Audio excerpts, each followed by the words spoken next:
Welcome to The Fabric, a podcast from Lobby Capital. In this podcast, we explore the people we back, the people we work with, and those we partner with in hopes of better understanding what leads to successful entrepreneurship. Recognizing there is no single recipe or list of ingredients in successful entrepreneurs, but instead a combination of past experiences, relationships, serendipity, and personal characteristics that shape and influence their achievements. So through our conversations, we will dissect various case studies in hopes of unraveling the fabric of successful entrepreneurs.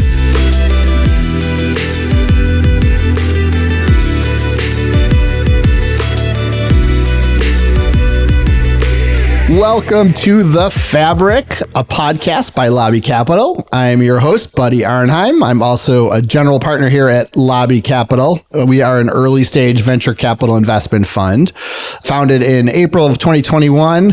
And we've had the privilege of backing a number of amazing entrepreneurs, including the one that's sitting in front of me right now, Sina Afrooze. Thank you for joining us. Sina is the co-founder and CEO of Apera AI. Welcome. Thank you, buddy. Just as a reminder, the gist of this podcast is to really get behind the fabric of the entrepreneurs that we back and the other folks that we work with to better understand what makes them click, what makes them be successful, recognizing that there's no single ingredient or recipe for successful entrepreneurship, but the entrepreneurs that we've worked with that have ultimately become wildly successful come at their new ventures with a myriad of experiences and personal characteristics and strengths and weaknesses all melded together to sort of help motivate them to be successful. So we're going to get behind Sina today. We're going to learn a little bit about his background, where he came from, what motivates him, and really try to unravel his fabric. But before we do all that, Sina, I was hoping to first welcome you. Welcome. And if you wouldn't mind, maybe just give the listeners a quick overview of what Apera AI does. We'll come back in the second half of the podcast and really dig into what you're doing for the company. But I figure to give the listeners an overview of what Apera does. Of course. So at Apera AI, our mission is to simplify factory automation by giving robots intelligent vision. And the way we're doing that is with our AI-powered vision software used in vision-guided robotics. We enable automation of things that previously may not have been automatable, as well as giving manufacturers tools to automate better, automate faster with lower costs. I love this idea. Like, manufacturing is not going away, right? And if anything, it's coming more and more back to North America over the last couple of years, which means it's facing really heavy labor costs, human error, all those things that just necessitate automation, right? And so this is the great enabler of yet even better, more accurate, more productive automation. And just, I can't wait to dig into that. Absolutely. And maybe I'll just tease in a quick anecdotal example. Just last week, I was at a tier one supplier of automotive, and right at the beginning of the factory door, they had a huge sign stating what they're paying hourly, which they have increased significantly over the past year, and an additional several $1,000s of sign-on bonus for anybody who joins. And I heard stories of people sometimes taking advantage of these sign-on bonuses, getting the bonus, and then going to the next door factory that also gives a sign-on bonus. Wow. So fulfilling these manufacturing jobs is becoming even harder and harder year over year. Amazing. We are going to dig deep into that. But before we do, I want to make sure that we really start teeing up who you are. And so you and I have spent a bunch of time together. I think you have one of the most interesting backgrounds. And so I'm going to turn the clock back to sort of a young Sina and just tell us, where were you born? Where did you grow up? Tell us a little bit about your early family life. So I was born in Iran, in Tehran. I spent most of my childhood in a city called Shiraz. And how far is that from Tehran? It's quite far. It's in the south, so that's probably about 1,000 kilometers south. Oh, yeah. So my parents are from Shiraz originally. Both my parents are engineers. My dad's an electrical engineer. My mom is a petrochemical engineer. And can I pause on that for a sec? So not a lot of women anywhere in the world at that generation were engineers. But I assume, and this may be ignorant of me, I assume that it was even more rare in Iran. That's true. My mom particularly grew up in a small city near Shiraz. She was a really top student, so she got a scholarship for spending her high school years in a boarding school. Okay. Where most of her classmates were people who were effectively paying for a private school. Wow. And she was a top of her class, and she entered university, one of the best universities in Iran, and studied petrochemical engineering, not because she necessarily looked at the job prospects, because she really, really loved chemistry. Yeah, neat. But yeah, I mean, growing up, I was surrounded with two people who valued science and math and physics a lot. So I had a lot of support there. But my entire life has been more or less broken into episodes. So my really childhood, while we were living in Iran, I would say was dominated by the war. What years are these? So this is from 1981 to about when I was 8 years old. Okay. So 1989. Yeah. So 7 out of those 8 years was in the midst of the Iran-Iraq war. And what was that like? Here you have two very educated parents. So presumably, you were better off than most. And yet you had this turbulence in the country and political uncertainty. Like, what was that like? It certainly had an impact on me that I will never forget. I would say old enough that I remember episodes when we had air raids and there would be like complete blackouts. And everybody would go down to the basement. We always had tapes on our windows just in case there was a bomb nearby that would shatter the glasses, that it wouldn't drop in. Were there ever any bombs that hit close enough that it was... Not very close to where we were. Okay. Because we were sheltered by a mountain nearby. So the planes would have to fly over the mountain and we're not able to target that exact neighborhood. But there were certainly a lot of cases that I specifically remember where you would have a siren go off. There'd be a complete blackout. If you were on the car, you'd have to basically turn off the car, turn off all the lights on the car so that they wouldn't be able to spot where streets are and where roads are. When the recent war in Ukraine started, for some reason, it was very hard for me. Triggered you, yeah. It triggered me in a strange way. There are a lot of those memories that came back all of a sudden.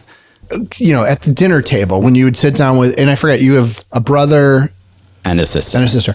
When you guys would sit with your parents at dinner, how did your parents explain what was going on to children?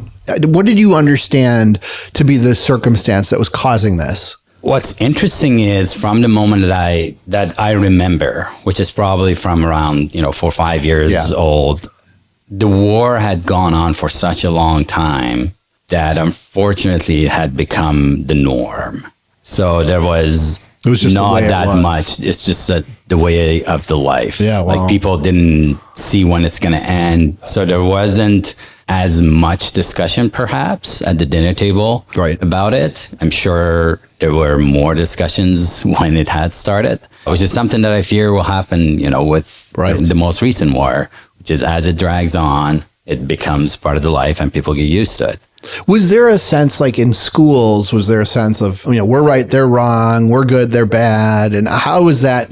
Absolutely. And the regime that at the time was in power and is still in power, it's a theocratic, really, regime. Yeah. And a lot of things are just propaganda. And when you have a tool like war, one of the most popular tools in populist regimes is creating an enemy. And when you actually literally have an enemy, it's very easy to drive that propaganda through everything. So our school material, the education system, the TV, there was a lot of effectively almost dehumanizing the neighboring country that had attacked us, to the point that for the longest time, many of us did actually hate someone that was from Iraq, not really understanding that they're also just, like us. Trying to live their lives. Exactly. It's just right? amazing. So, for us to hate another human being just because they're from a neighboring country whose regime decided to start attacking our people, that makes no sense. No. But there was so much propaganda that it had really shaped people's thoughts and beliefs. So that's the environment you're sort of, growing, you're at school, and then around 8 or 9 years old, what transpired to sort of get you to relocate? what happened next? What happened next was, so the war was over. Yep. And there were opportunities that were opening up.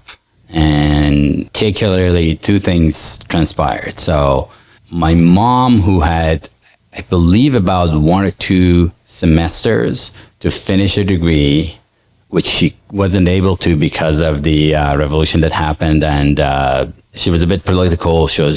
At the time, she was banned from continuing her education. Oh, interesting. We ended up moving back to Tehran, which is where she went to school for her to finish her education. Now, this time... Was your dad a little older? Is he done with his schooling? My dad had finished his schooling, yeah. So that combined with better paying job opportunities got my family to move to Tehran. Okay. And what, your extended family was not in Tehran? Your extended family? No, they were not. They were? So they were all in Shiraz. So we moved to Tehran, and this is perhaps like the next episode of my life, which I'll call it the elementary school. Yeah. So it was filled with play, really. I was quite smart that all the school subjects were really, really easy to me, that I almost never had to study at all in order to get, A scores. Good job. So I ended up playing a lot. And was playing soccer or hanging with your friends or swimming or... Yeah, it was soccer, swimming, and video games at the time a little bit. Biking, I was always in love with cycling. Yeah, huh? So just any opportunity that I would have, get on the bike, be out the door. Growing up in the States and being on the receiving end of the American propaganda about Iran and Tehran, it's difficult to even envision normal city life based upon all the sort of biased information that I've been told over the years about Tehran. And yet, when you see non-propaganda videos of Tehran, it's a gorgeous city. It's a vibrant city. It's nestled in the valley, so there are mountains surrounding it. It's got an amazing climate. It's so fun to hear about normal life in Tehran. This was a period of reconstruction after the war as well. There was a lot of opportunities. So my dad is very talented. And he was also fortunate enough to basically be plugged into this whole movement of reconstructing the country after the war.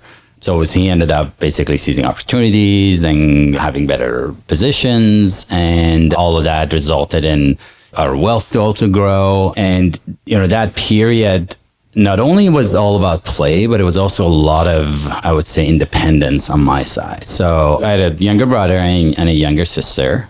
My mom always says that she regrets this, but I actually take pride in the fact that I was highly independent. I remember when I was grade 6, we would live about an hour and a half from a music school that I used to go to, which we used to live closer, and then we moved away, and I would take, I think, 3 buses to go there and take my music lesson, and then 3 buses back. So hour and a half to hour and a half back. And then I remember another episode where I would take my younger brother on 2 buses to the swimming class during summer, and then we'd go there. I would make sure he has his lunch. Right. And we'd come back. You were the oldest. You had responsibilities. So I actually enjoyed that. And was it because your mom and dad were working, I assume, and they were busy? They were working, they're busy, and then part of it was they just trusted me. They trusted you, yeah, sure. So my mom thinks that by doing that, I didn't get to play as much. But the way I see it is that I actually enjoy growing up fast. Yeah. So, by the way, on the music thing, I don't know, we've never talked about, do you play an instrument? Are you musical? I haven't played in a long time, but I do play a classical instrument in Iran called santur. So I played it for a long time. I was actually pretty good at it. Around high school, it sort of slowed down, and I haven't played in quite a while. Beautiful instrument. So you're in Tehran. This is now your very formative preteen, teen years. How many years did you live in Tehran? I basically lived in Tehran until I was 18. 18. And then, so then you're ready for college. And is the school system similar to the States where you sort of go through grammar school, high school, and then university? Is it the same kind of structure that we have? Similar. So there's elementary, which is 5 years. Then there is middle school, which is 3 years. And then there's high school. Okay. And high school is 4 years? High school 4 years. Okay, so very similar. Very similar education system. So I mentioned that, my next 7 years were filled with play. And I enter high school. And this is the first year where the format's a little different. The subjects are not as easy. And I call this the next episode of my life, where I very vividly remember I wasn't studying because I expected everything to be easy. Math at that year of high school, it required some new concepts to actually be absorbed. And I wasn't studying. And on my midterm, I'd done quite poorly. First time. Rude awakening. I did not take the news back home. I remember vividly, I was called to the principal's office. I walk in there, and my dad is sitting there with my math teacher. And in front of my teacher, he said, "What did you get in your midterm?" I said, "I think I did something like B." You were truthful or not truthful? I was trying to pretend that I don't quite remember. And then my teacher corrected me. And is this a public school or a private school, by the way? There's 3 kinds of schools in Iran, particularly in high school. There is the private schools, there's the public schools, and there is the so-called like semi-private, but then it's for gifted students. Yeah. So you'd have to take an exam. So this was one of those semi-private. So I had to take an exam in order to get to that school. And then my dad didn't say anything. He left. And then I came home. I can't describe how embarrassed I was. He didn't tell me anything when I came home either. And he just handed me a book. He said, "Your teacher recommended this." And he said something interesting to me. He said, "Your teacher said, don't pressure him. Not everybody's as gifted as everybody else." Ooh, those are fighting words. And my dad said, "I don't want to hear that again." Right. So that episode carved into my brain so heavily that it just shaped my entire high school. Right. So I studied that book.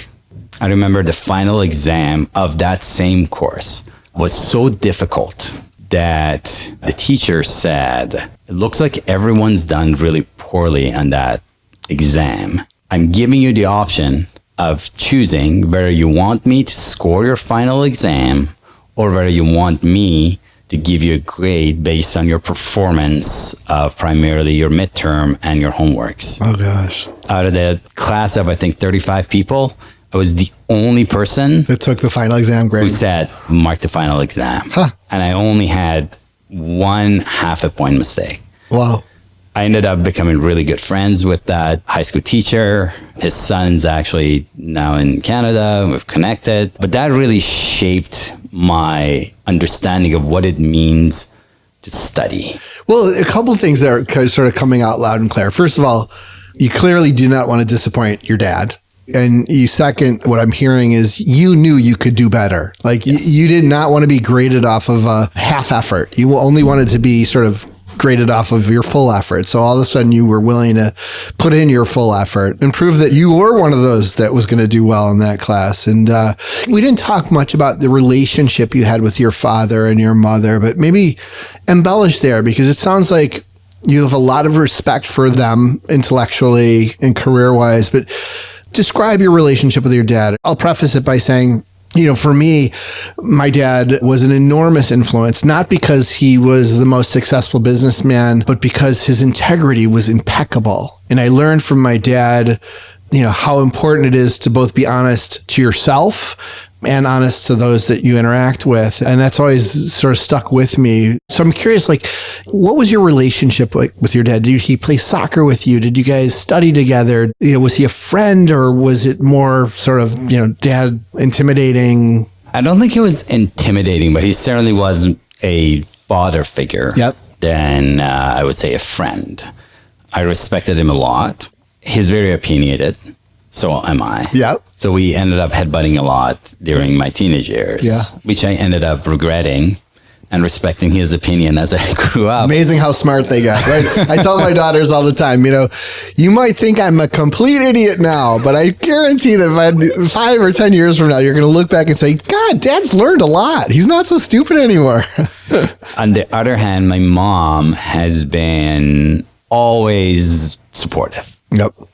She's a counterweight, perhaps. So my dad grew us up to be, competitive, to, reach for the moon and highly value education.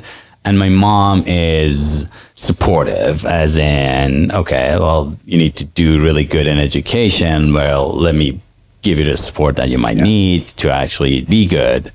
But one thing that my dad would always do is try to use his own childhood examples to tell me how hard he has worked for what he's built so that I can value hard work. Did he come from? He works really, really hard. He came from a small town as well. And he would tell me stories of when he was studying for the university entrance exam that he would take different routes from the school back home to avoid things that may distract him to not get home. So, for example, he would skip anywhere that might be a movie theater so that he wouldn't know what's on there. So he wouldn't want to, go to the movies. Laser focused. And he was laser focused. And he would tell me this story where he told one of his school teachers that I want to go to this university, and it's the top technical university in Iran. The teacher tells him, you know what? That's for people who are better than you and I. Aye. Aim a little lower so you're not disappointing yourself. And what that did to him is he aimed even higher. And he said, it's that university or nothing. Good. And he ended up effectively getting to that university at studying electrical engineering, which is the hardest one of all to get into. And he would keep telling me these stories to tell me that achieving goals, regardless of your talent, requires hard work. Yes. By the way, there are a few common characteristics that we're seeing repeatedly through this process of the fabric, and one of them is clearly hard work. There is no successful entrepreneur that I know of that hasn't busted their butt. For those that are listening and aspire to be entrepreneurs, one thing that you absolutely positively need to do is work your tail off.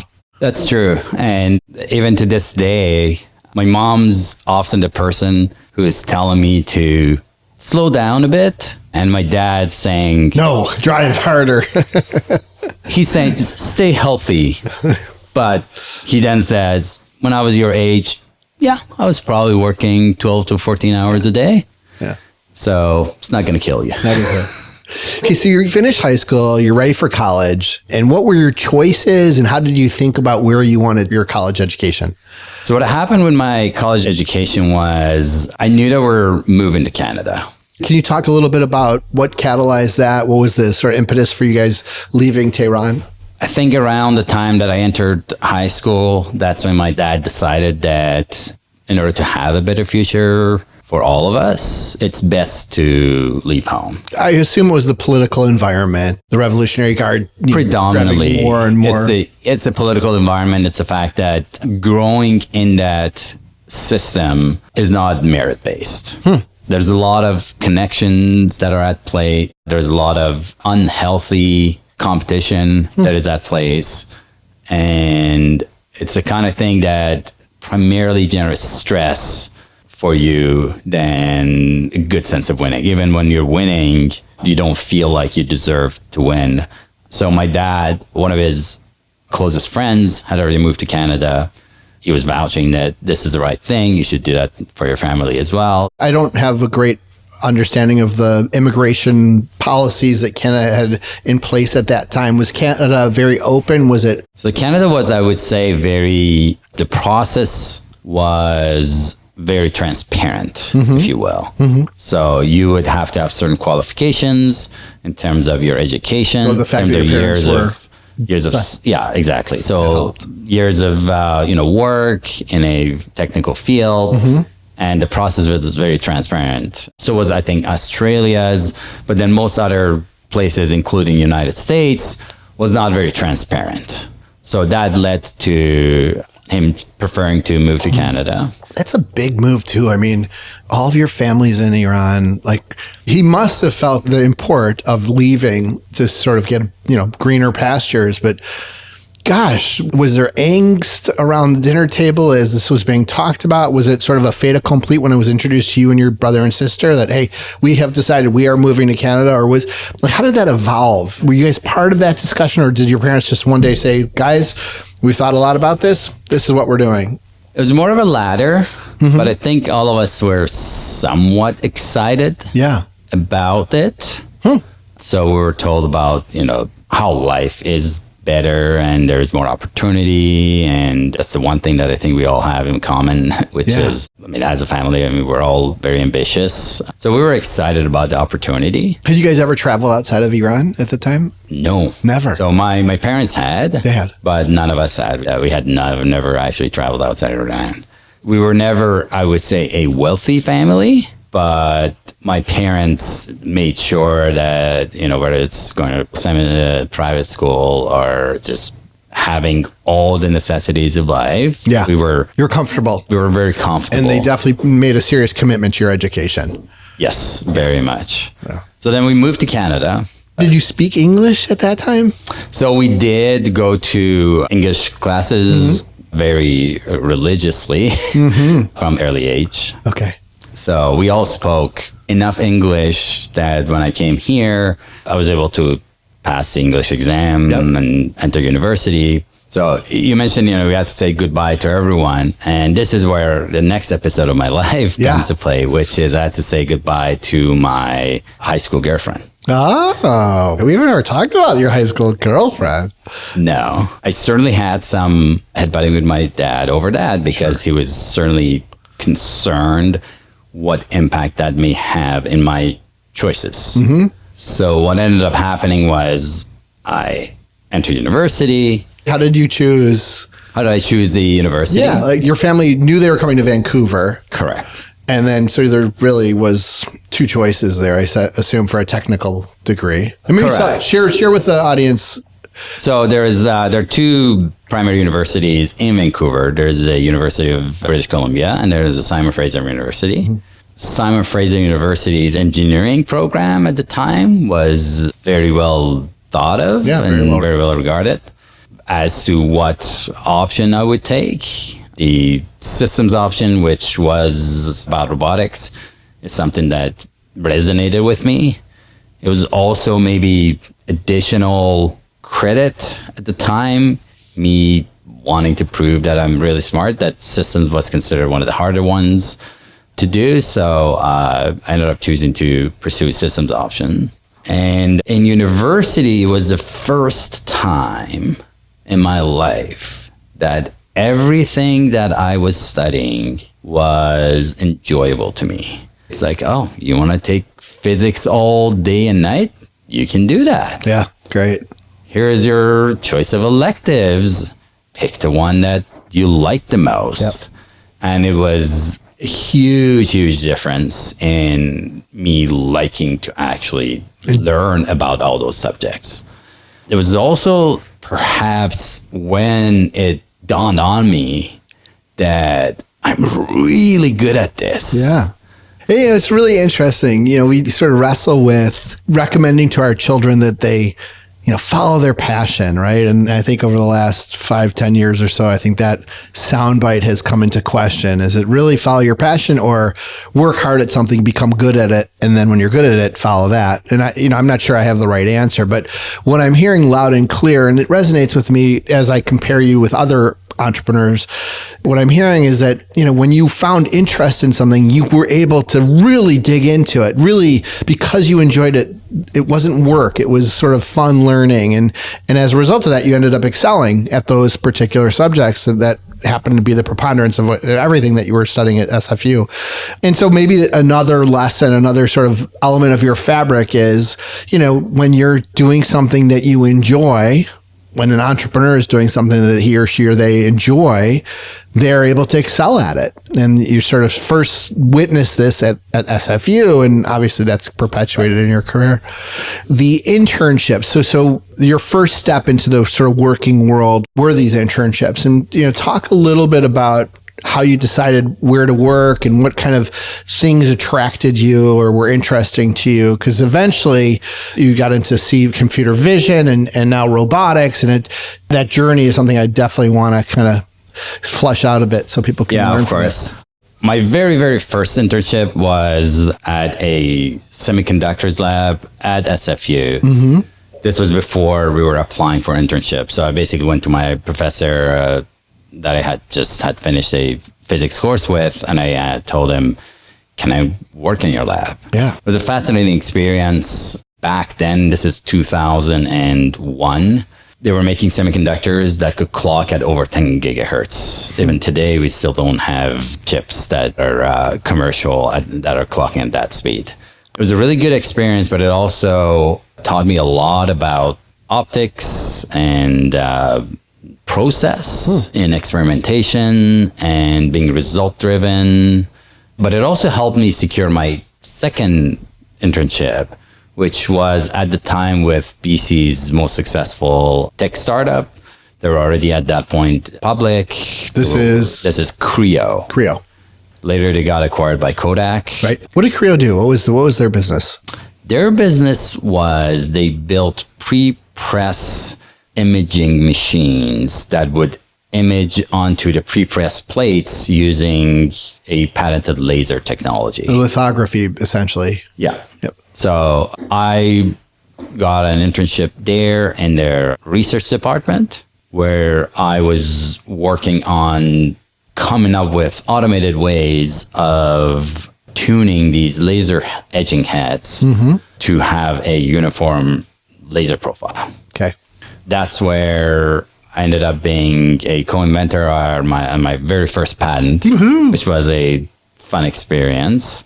But I also ended up doing multiple independent co-ops at Creo. I also ended up really, really enjoying work. So when I compared my time at the semiconductor lab, where I was working with PhD candidates, to my time in industry, I very much preferred the industry work. It was a lot more result driven, perhaps, even though I was doing research work. It was a more dynamic work environment. So that's when I decided that I want to join industry. My intention is not to pursue academic. Introduced to semiconductors, then sort of laser lithography, and eventually you're sort of at the end of your studies at SFU, and you had gotten the taste of work. You knew you wanted to do industry, you didn't want to teach, and sort of when you graduated, where did you go to work? That's a very interesting story. So last semester, I am working my last internship, which was my 7th internship. I was taking a class. It had a capstone project at the end, and I was pulling an all-nighter in a lab to finish that project. One of my schoolmates, who I used to have quite a bit of joint projects with, was also doing the same. So I was taking the same class, pulling an all-nighter. I talked to him. He says, I just joined this stealth startup as one of the first engineers. I think you'll love the work. I can't tell you what we do, but you should definitely come and talk to us.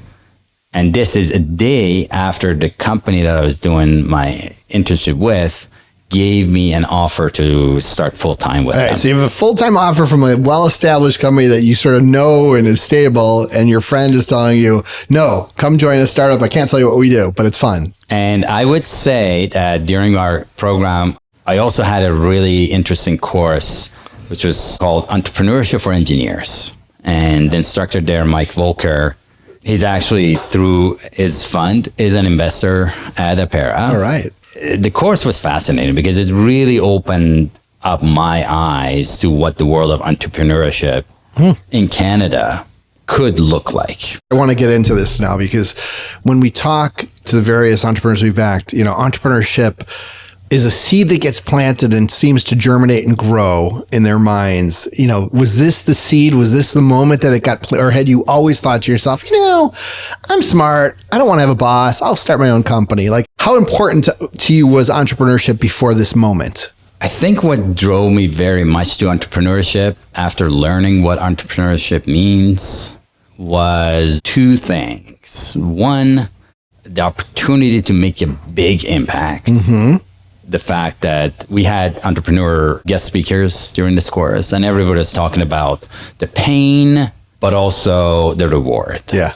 And the reward is really making that huge impact. And it's not financial. Like, it wasn't in your mind financial. Financial was the second thing. Okay. The fact that basically I was convinced that the only way to become wealthy as an engineer is to be an entrepreneur. Yeah. So those two elements combined drew me a lot to entrepreneurship. Great. And I didn't mention this earlier on when we were talking about my relationship with my dad, but one thing that my dad did, which at the time I didn't like, and as I grew up, I valued a lot, was that he made sure that I always know that I'm spending his money. Yes. So I got to sort of interject here. So, sometimes we'll skirt around that wealth creation as a motivator. And for some people, it's really not. But for many people, it is. And it may not be because they want to own their own private island or fly private, but because they use that as a report card to evaluate how they've done. I will say for me personally, when I was in high school, I have two older sisters, and my parents had put aside money and sent my sisters to college and paid for their college, and they were expecting to do the same for me. And then lo and behold, as a junior in high school, my dad was laid off. The company that he worked with went bankrupt. And so all of his savings, including my college money, disappeared. And I was faced with this dilemma. How do I go to college? How do I pay for college? And so for me, money, wealth creation has been important because it's a sign of independence. It's a report card on success. So I'm curious if that motivation sort of triggered in you. It sounds like your father made it clear to you that independence was important. Yes, but maybe at the time, I didn't value the independence. The feeling of sensing that I'm spending somebody else's money, mm-hmm. that I almost have to report back to. Repay that. It didn't feel good. So the moment that I was able to work, yes, I started working. Yep. So I was working minimum wage before I had my first internship. And as I was having internship and I was making money, I was also getting lots of scholarships at the time that was almost paying for all of my tuition. So all my internship money was effectively pocket money. So it's a great feeling, right? It was a great feeling to not have to ask for money. Right. And I owe that to my dad because he made sure that I grew up valuing yep. independence and earning my own money. Yeah. So when I was presented with these two opportunities, I remember I did my interview with the startup and they're like, yeah, you should come join. I signed an NDA to know what they're doing. And I asked my dad and he said, I think you know my answer. This is the age if you want to take a risk. He did say that. I was expecting you to say the opposite, which was, hey, the conservative path, the certainty path is this direction. That feels a lot more, but no, he was risk tolerant. And if you think about his life, he had a well-established job first in Shiraz. He moved to Tehran, which is a new town, a new job. Right. He moved to a new company. And then when I think about the decision to move to Canada, where you have no job, huge risk, new country, it's new a culture, massive risk. Yeah. In Wharton, I took this finance class, and the professor was this brilliant finance brain. My favorite lesson that he gave us during the semester can be summarized as follows. He used to say it repeatedly, so it got etched into my brain.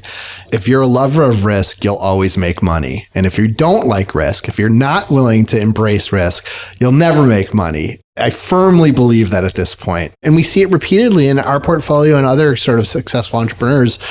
You got to take the risk. Now, it doesn't mean you have to be blatantly ignorant about the risk. You have to be knowledgeable about it. And your dad clearly was, right? He evaluated the options of where he could emigrate. Yeah, and when he came here, he started his own business in manufacturing, which is perhaps my primary introduction to what it means to run a manufacturing business. What was he? What did he manufacture, or does he still manufacture? He actually still operates his business. It's basically a contract manufacturer for fabrication of all sorts of metal components. Metal. Okay. So your dad's encouraging you to take the risk. You sign the NDA. And it turns out that the business idea is we're going to take scientific imaging principles to the surveillance world. Because today's surveillance image quality is bad. It sucks. That was a pitch. I was sold on it. Name the company. This was? At the time, it was called OmniContech. Okay. What did it become? Avigilon. Avigilon. So, ultimately sold to Motorola Solutions. Motorola Solutions, that's right. MSI. Sorry. It went public and then sold to Motorola Correct. Solutions for one of the largest exits in Vancouver for a tech startup, right? That's correct. Yeah. So $1.5 billion? Around that, yeah. Yes. Phenomenal. How many years were you there?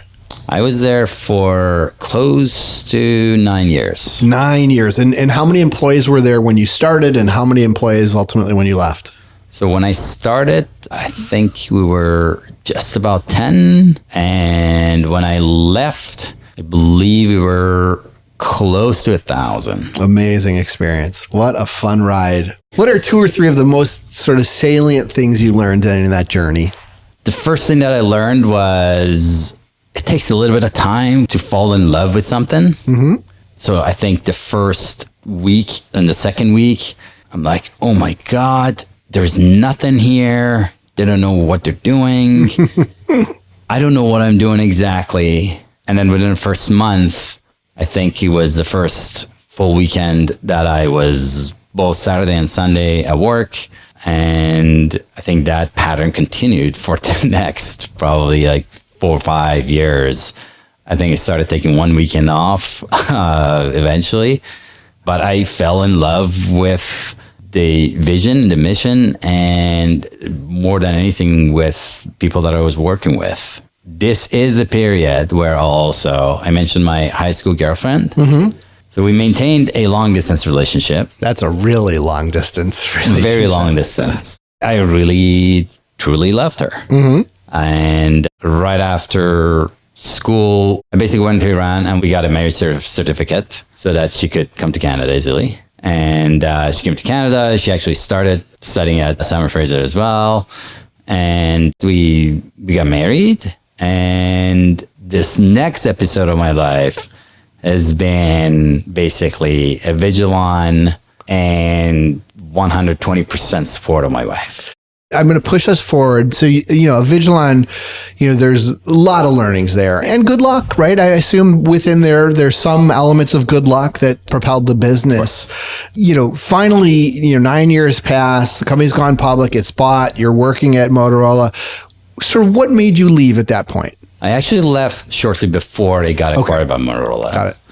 What made me leave was primarily that we had grown so fast, so quickly, that there was very little process in place for a company of that size and that revenue.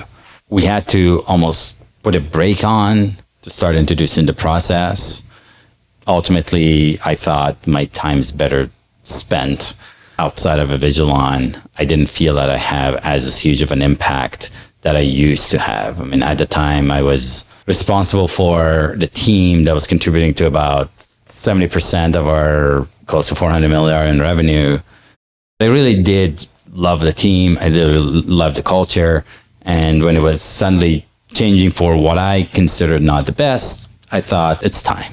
And you went from there to... So what I did there was I actually took a break. Yep. I went traveling. We spent 6 months traveling with my wife. Neat. Did sort of a belt around the world. And then I got together with a few former Avigilon colleagues trying to basically figure out what we want to do next. So we'd all made pretty good money off Avigilon's great success. And we were all trying to understand what's the next big thing. And of course, AI, robotics was a huge opportunity. It was mostly an unexplored intersection of this technology. This is what, 2017, 20...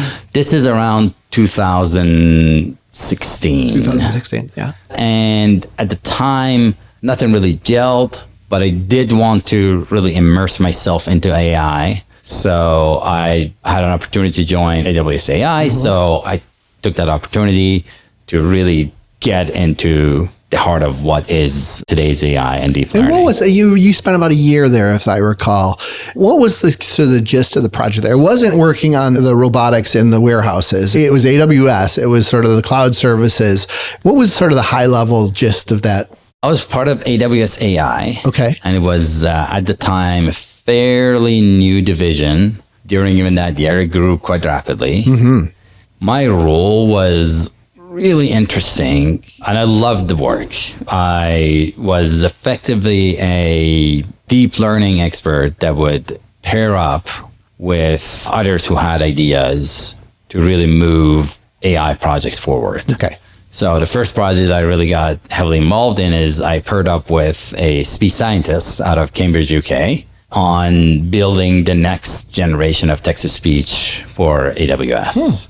And today's voice of Alexa effectively is running based on that. Yeah, so before that, the technology was using classical ways of doing text-to-speech. It sounded quite robotic. And then we demonstrated how using deep learning, you can get far more superior voice quality. And then the second project that I was very much involved in was partially teaching robots and other intelligent agents to learn in a simulation environment. Which does have quite a bit of overlap with what we do at Apera. Yeah. And while I was there, I met my co-founder, and we heard this reverse pitch from a tier one automotive about basically the inferiority of existing vision-guided robotic technologies in factories, and how there is so much potential in further automation in factories that is effectively untapped. I love this part of this story, and I'm going to take the liberty of kind of giving you the layman's perspective of the market opportunity, and then I'll ask you to correct it. So as we learned about this opportunity, it became clear to us that manufacturing is continuing to grow at a very steady pace. Automation in manufacturing has been sort of a priority for the last 15 years with ever improving automation capabilities. Over the last decade, we've seen this vision approach, vision-guided robotics, emerge, and the predominant methodology for that vision-guided robotics to date has been structured lighting, where you have a camera and a projector that sits over the work site. The projector shines a grid down on the work site. The camera looks at that grid, and based upon the contours of how the grid reflects off of whatever's being done at the work site, it can conjure up a model of what the robot is supposed to be addressing, picking, sorting, inspecting, moving, manipulating.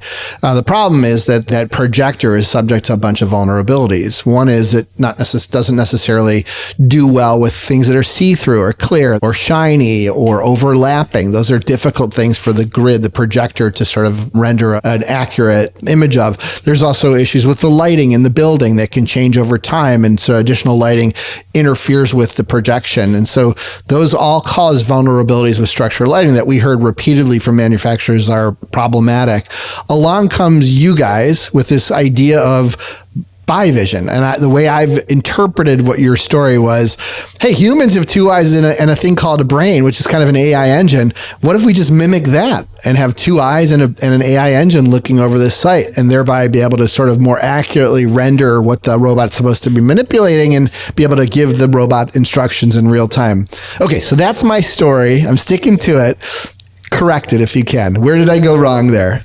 So that was very much bang on. I think there's another element of it, which is there's the sensing component, which you can use structured lighting, which is what everybody else does. And then there is the algorithmic component of it, which, again, everybody pretty much uses about a 2-decade-old algorithm for CAD matching, where you're matching the humps and bumps in your scene to the shape of the CAD object. And that also is inferior because not every CAD object has views that may be easily matchable with the humps and bumps in the scene. The classic example is a pallet of boxes where you have a flat surface and you have no idea where a box starts and where a box ends. Everything just looks like a plane. And there are many similar arrangements of parts that can also happen with many other parts in manufacturing. So the inferior algorithm combined with inferior sensing resulted in solutions that right off the bat would say, no, can't do, to many opportunities, and for opportunities that it would try to do, which is one of our biggest, fastest growing successes right now, is that it works fine in a lab environment. You move it to the production line and it only kind of works. Yeah. Sometimes to the point that they decide to just not use it, and sometimes to the point that it creates a lot of so-called microstops. So the upgrade of existing cells with inferior vision technology today is our fastest growing sales. Yep. We call it the retrofits, because manufacturers had been basically promised something. They were given something that was far from the promise, and they were not given any tools to improve that. Right. And so prior to Apera, there were manufacturing cells that were staffed by humans. And along comes the structured lighting solution providers that say, hey, we can replace some or a significant percentage of that human workforce by making your robots more efficient with this structured lighting. So they're expecting a certain higher yield of picking or higher yield of sort. And lo and behold, those get installed. They're not cheap and they don't do what was promised. So the manufacturers at that point could either rehire the people or they learn about Apera. And Apera comes along. And if you could share with the audience, what kind of percentage improvement on accuracy or whatever the metric is that you think the audience would sort of appreciate, give us a sense for sort of how much better what you're doing is. It depends on the application. As an example, for an automotive manufacturer, the annual cost saving that they gained by replacing their existing vision system with Apera from removing the microstops was over $190,000 of productivity a year. Wow. Per how many cells is that? Do you think? That's a single cell. A single cell. Single cell. And how many cells, for those that are listening and are not as familiar with, might a reasonably sized automotive parts manufacturer have? On a given plant, yeah, there is, you can imagine anywhere with 100 to 200.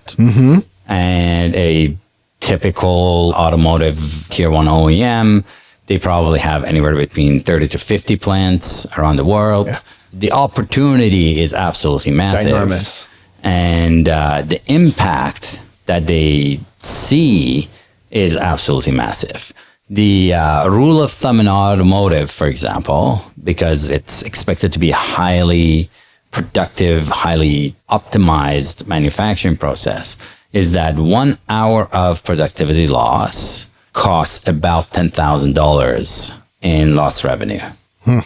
So when I'm saying, $200,000 or $190,000, that's not that many stops. Right. 20 stops, right? It's 20 stops.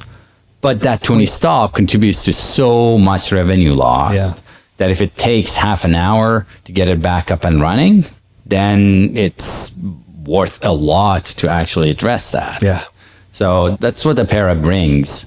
With the accuracy comes a lot of reliability. So when the system needs to perform something at a certain accuracy level that once in a while it's not able to meet, with an alternative system, you might have a 98%, 99% reliability. With Apera, you end up squeezing nines from the decimal. So 99.9 and 99.99 is extremely common. Yeah. And over time, you can get to 99.999. So the number of these microstops reduces significantly, which immediately contributes to higher productivity and higher top line. Let me take a step back for a sec. So you and your co-founder were introduced to this problem, this conundrum in manufacturing automation. You had sort of, taken some time to recharge the batteries and sort of look around.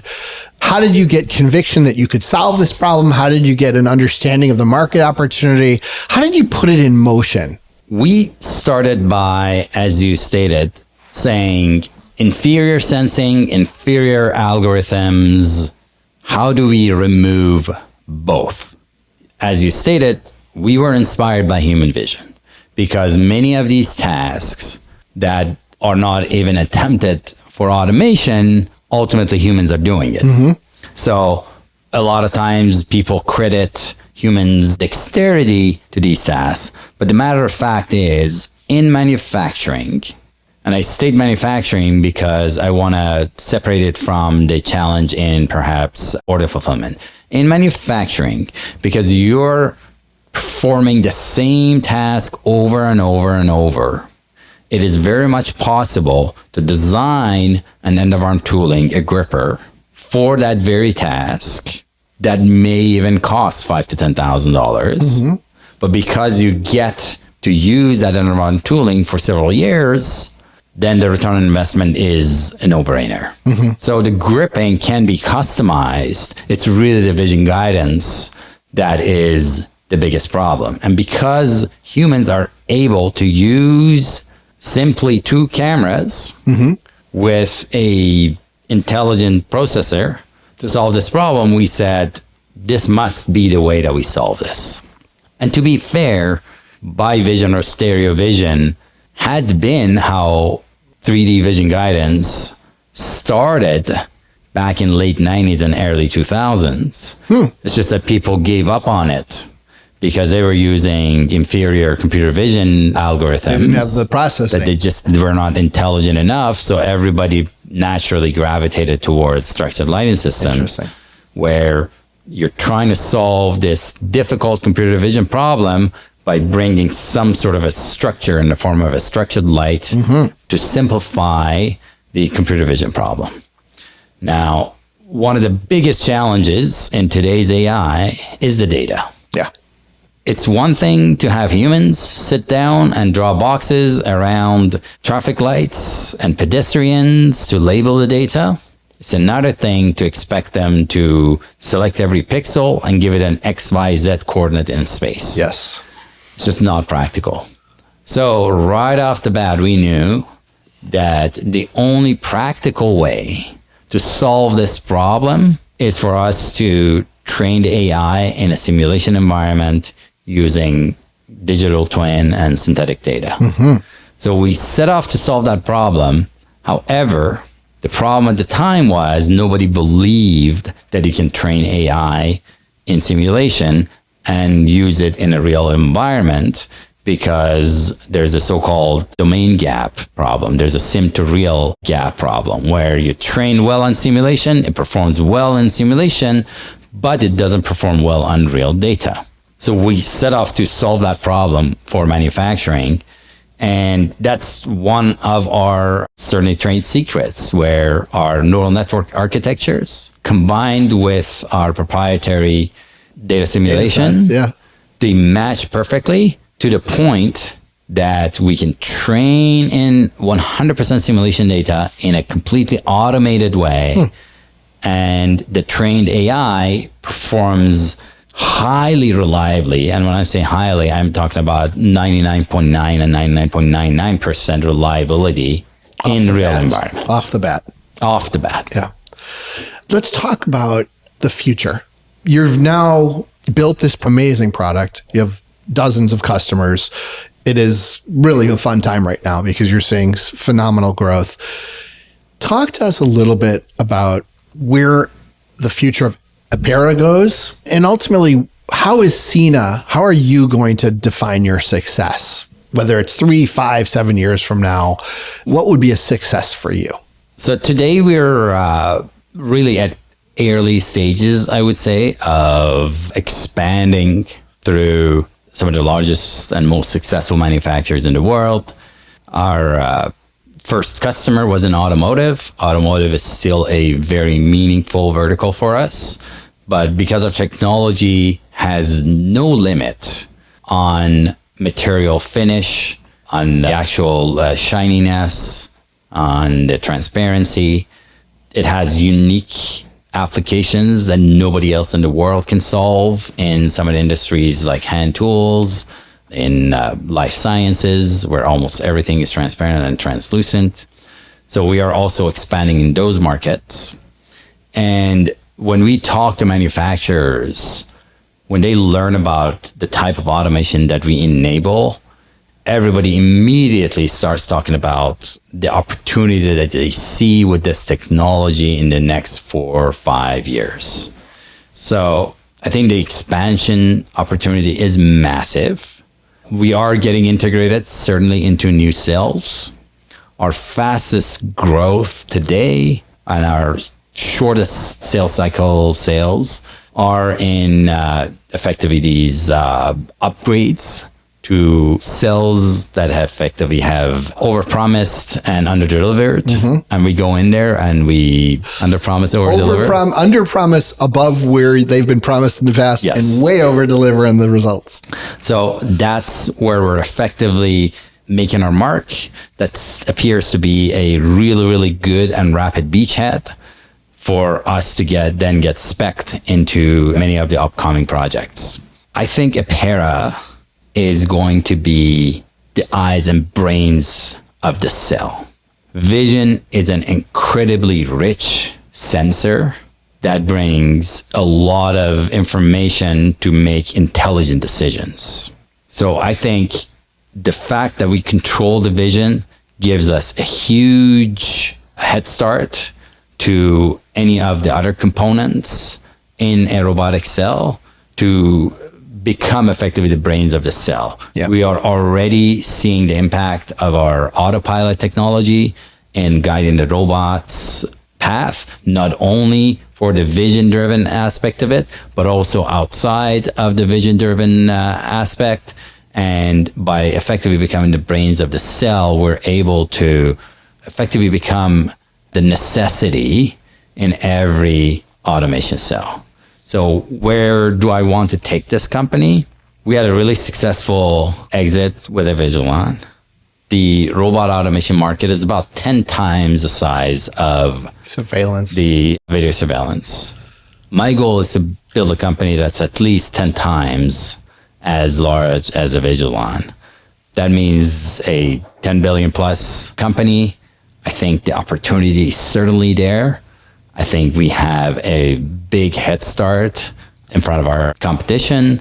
So, continuous growth, continuous execution, laser focused on solving what matters the most for our customers is how we're going to continue building this company. It's awesome. It's awesome. And that's where we want to see it go as well, just for the record. This has been an amazing conversation. A lot was revealed here. Some of the things that are sort of resonating for me, first of all, hard work, right? Your whole career, whether it's in the classroom, in your internships, or in your sort of professional roles, has been about hard work. And I see that every day. And you have a sparkle about what you're doing. And when you talked about being turned on when you finally enrolled in SFU, it's clear that you're still turned on, because I can see sort of the energy there, which leads me to believe that not only are you working hard, but you're doing well, because you do well when you're turned on. I've seen you manage, and it's pretty clear in the validation you've received at Avigilon that people like working with you. They like working for you. They like following your lead. And a lot of it probably stems from how you were raised and the import that your parents imposed upon you on being, conscientious, respectful of your resources and your opportunities, and being a good communicator and being honest about your communication. And last I'll say is, we continue to be extremely excited about it. Manufacturing is not going away. It's growing. Automation in manufacturing is not going away. It's growing. being the brain in manufacturing automation strikes us as an incredible place to be. And so we are thrilled with where you are to date, and we're extremely excited about where you are going to go in the future. So we're here to support you along that journey, as you know. So Sina, thank you for joining us. Thank you, buddy. It was a pleasure. We look forward to maybe revisiting this in a year or two from now and updating on the traction of Apera. But until then, keep up the great work. We are thrilled to be behind you. Thank you. This has been The Fabric, a podcast by Lobby Capital. Make sure to subscribe so you can stay up to date with upcoming episodes and content. I'm Buddy Arnheim, and I look forward to our next conversation.